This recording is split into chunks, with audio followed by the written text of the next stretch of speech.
अरे भाई बच्चा लोग नमस्कार। कैसे हैं आप सब? आप सबका स्वागत है आपके चैनल साइंस अनलॉग में। और आज हम यहाँ पर अपने सेशन 2026-27 के लिए आ गए हैं। ठीक है, बिल्कुल आपके सामने यहाँ पर अब नई चीज को लेते हुए क्लास 12th, किसको? क्लास 12th को भाई, क्लास 12th और सीबीएसई के एक सब्जेक्ट फिजिक्स,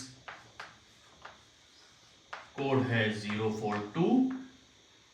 ठीक है, इसको लेके मैं मधुर मिहिर आपके सामने प्रस्तुत हूं, जो कि अब यहां पर हम अगले सेशन के लिए अपने आप को तैयार कर चुके हैं। और अब यहां पर हम चैप्टर वाइज एक एक टॉपिक को क्लियर करने वाले हैं। ठीक है भाई, तो देखिए क्लास फिजिक्स में हम जब यहां पर बात करने वाले हैं तो किसको बात करेंगे? सबसे पहले क्या है तो याद रखिए भैया, सबसे पहली चीज है इलेक्ट्रोस्टैटिक।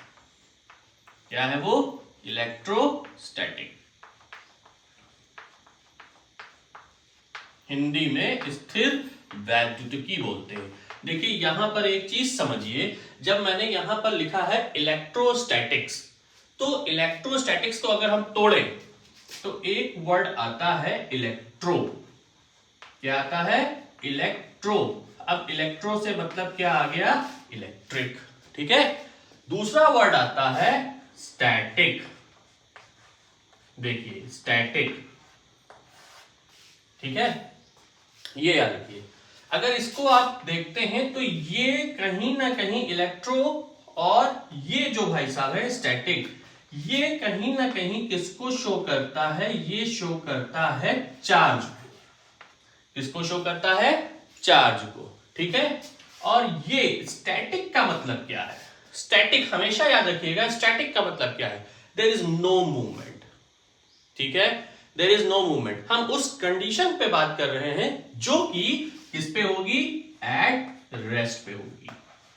ठीक है, मतलब सीधे सीधे आप यहां पर स्टेबल चीज पे बात करेंगे, स्टेबिलिटी बोलते होंगे। No movement, no dynamics, kinematics बोली।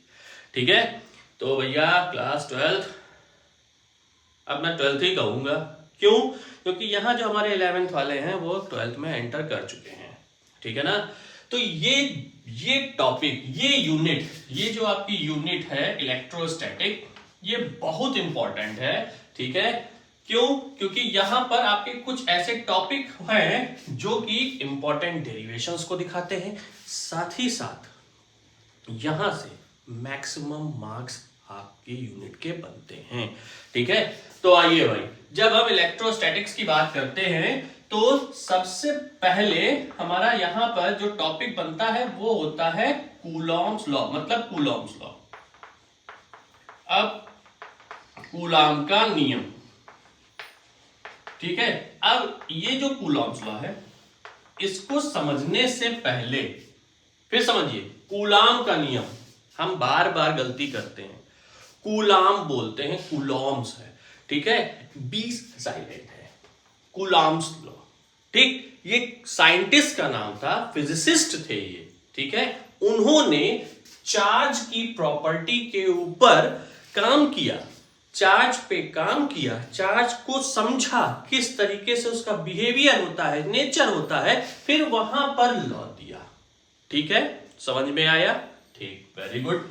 अब जब हम बार बार यहां पर चार्ज की बात करते हैं तो कूलाम के नियम से पहले हम क्या पढ़ेंगे, हम क्या जानेंगे?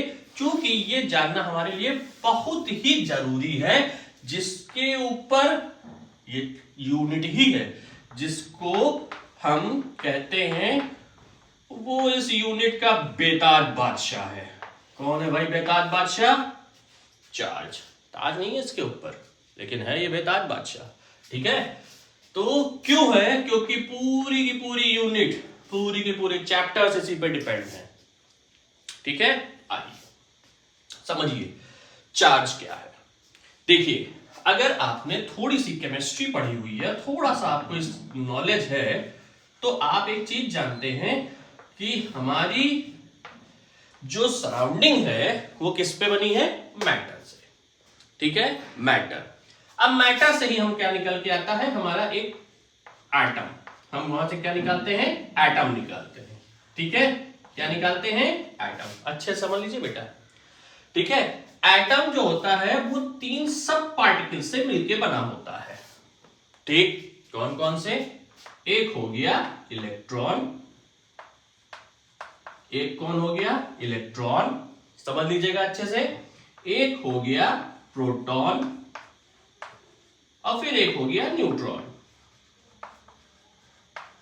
ठीक है, इलेक्ट्रॉन, प्रोटॉन और न्यूट्रॉन। आइए थोड़ा सा यहां पर आपको एक चीज और बता दें, इसको जरा याद कर लीजिए भाई थोड़ा सा, ये जो मैंने हिंदी में लिख दिया है, ये क्या लिखा है, डांस करना कहा है भाई आपसे, लेकिन करिएगा नहीं, ठीक है, बस समझिएगा कैसे, ईंट पर नाचे, ठीक है। कुछ बेसिक चीजें होती है जो बड़ी सुंदर होती हैं और बहुत अच्छी होती है, लेकिन हम उन पर ध्यान नहीं देते और फिर हम बड़ी बड़ी चीजें पढ़ते हैं, हमको बेसिक चीजें नहीं याद होती। क्या है, ईंट पर नाचे, देखिए लिखा है इलेक्ट्रॉन, प्रोटॉन, न्यूट्रॉन, इधर देखिए ई प न, ई बोले तो इलेक्ट्रॉन, इनको सबको याद कर लीजिए, छोटी छोटी चीजें हैं लेकिन याद कर लीजिए। ये क्या है, ये है प्रोटॉन, ये क्या है, न्यूट्रॉन। आइए अब इनसे चीजें भी पता चल जाएंगी भाई। इलेक्ट्रॉन की डिस्कवरी किसने की, टी मतलब टा का मतलब थॉमसन, पूरा नाम J Thomson, Thomson, the discovery by the Thomson, ठीक है, ऑफ न्यूट्रॉन, ठीक है ना, मतलब न्यूट्रॉन की डिस्कवरी किसने की, थॉमसन के द्वारा हुई, ठीक है, किसने की, थॉमसन ने की। प्रोटॉन क्या लिखा है, रा, कौन है भाई साहब, रदरफोर्ड, याद कर लीजिए, रदरफोर्ड, ठीक है। न्यूट्रॉन, अब न्यूट्रॉन के लिए देखिए क्या लिखा है, चे, अब चे से क्या बनेगा, चे का ले लेते हैं चैडविक, थोड़ा सा इसको याद कर लिए अच्छे से, छोटी सी चीज, बेसिक चीज, ठीक है। आप क्लास 12 में एंटर किए हो तो ये तो आपको पता होना चाहिए, क्योंकि ये चीज आपके केमिस्ट्री में पढ़ाई गई है। अच्छा एक चीज समझ लीजिए, एक और चीज पढ़ाने से पहले मैं आपको बता दूं, ये जो फिजिक्स और केमिस्ट्री है ये उन दो सखियों की तरह है जो कि आपस में गुस्सा भी होंगी फिर भी बिना एक दूसरे से बोले रह नहीं सकती, ठीक है, याद रखिएगा, ये चलेंगे एक साथ ही साथ, पढ़ेंगे एक साथ ही साथ, ठीक है, बस कुछ चीजें अलग होंगी, जैसे कुछ की दूसरी हरकत होती है, कुछ की कोई और हरकत होती है, इतना याद रखिएगा, ठीक है। तो यहां पर ये चीज आपकी पता चल गई, ठीक। अब जब हमने किसकी बात कर ली, इलेक्ट्रॉन की बात कर ली, प्रोटॉन की बात कर ली, न्यूट्रॉन की बात कर ली, these are the sub particles of the atom, clear. अब क्या होता है, आइए देखें, समझते हैं, थोड़ा सा आगे चलते हैं इसके, ये मैंने आपको लिख दिया, आपने समझ भी लिया, ठीक है। चलिए हम किसकी बात कर रहे थे भाई, हम बात कर रहे थे चार्ज। देखिए चार्ज हम कैसे डिसाइड करते हैं, किस तरीके से हम किसी भी ऑब्जेक्ट को चार्ज ऑब्जेक्ट कहते हैं, ठीक है। सबसे पहले एक चीज समझिए,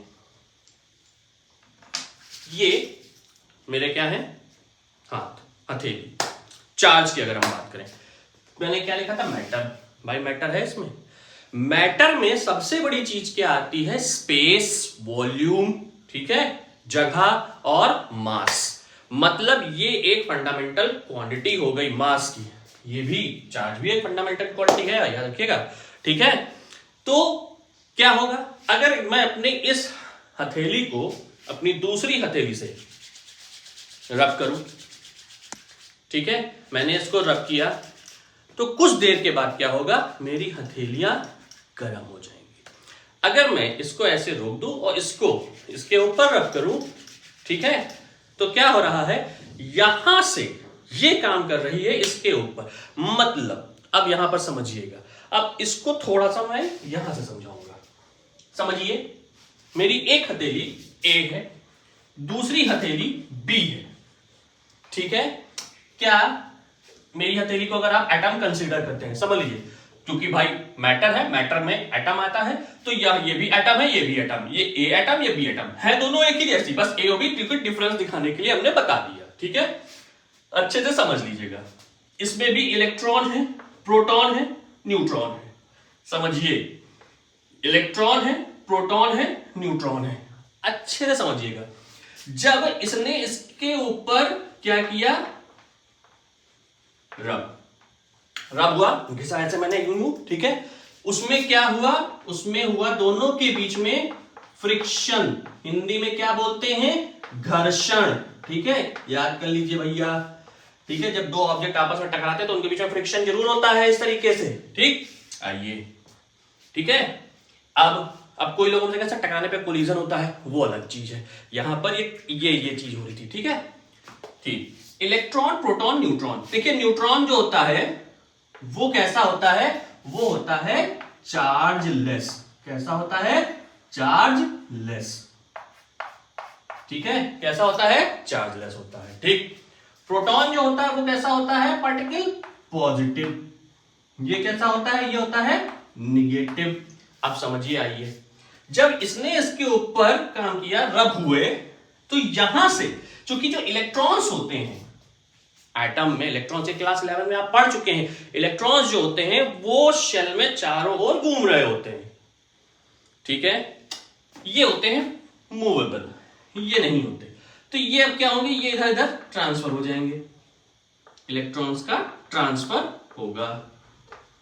होगा कि नहीं होगा, हाँ या ना, बिल्कुल होगा। समझ लीजिएगा अच्छे से।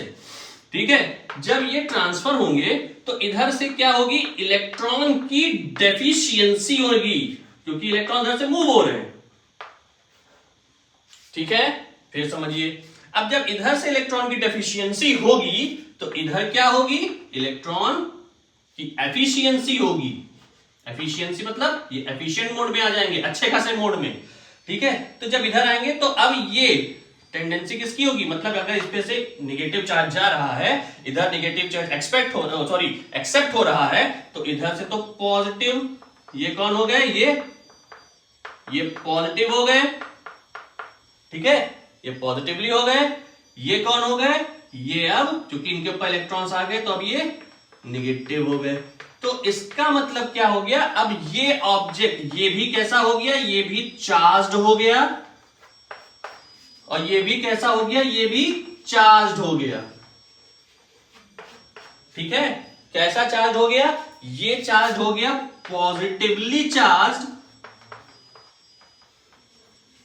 ये कैसा हो गया, ये निगेटिवली चार्ज हो गया। हो गया कि नहीं हो गया, हाँ या ना बोलिए। ये पॉजिटिवली चार्ज हो गया, ये निगेटिवली चार्ज हो गया। क्यों, क्योंकि अब एक चीज समझिएगा, यहां पर क्या हुआ है, इस जगह पर अगर हम देखें कायदे से, ये पॉजिटिव वाले को, तो इसने क्या किया, इसने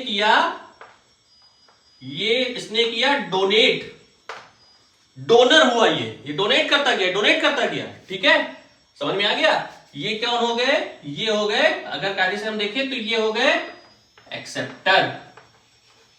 कौन हो गए, एक्सेप्टर। और जैसे ये एक्सेप्टर हो गए तो भाई चूंकि यहां से इलेक्ट्रॉन इधर ट्रांसफर हो रहे थे, और जब इलेक्ट्रॉन इधर से ट्रांसफर होते गए, इधर से इलेक्ट्रॉन ट्रांसफर होते गए, इधर से इलेक्ट्रॉन ट्रांसफर होते गए, तो ये क्या हो गया, यहां पर इलेक्ट्रॉन की ज्यादा से ज्यादा टेंडेंसी हो गई।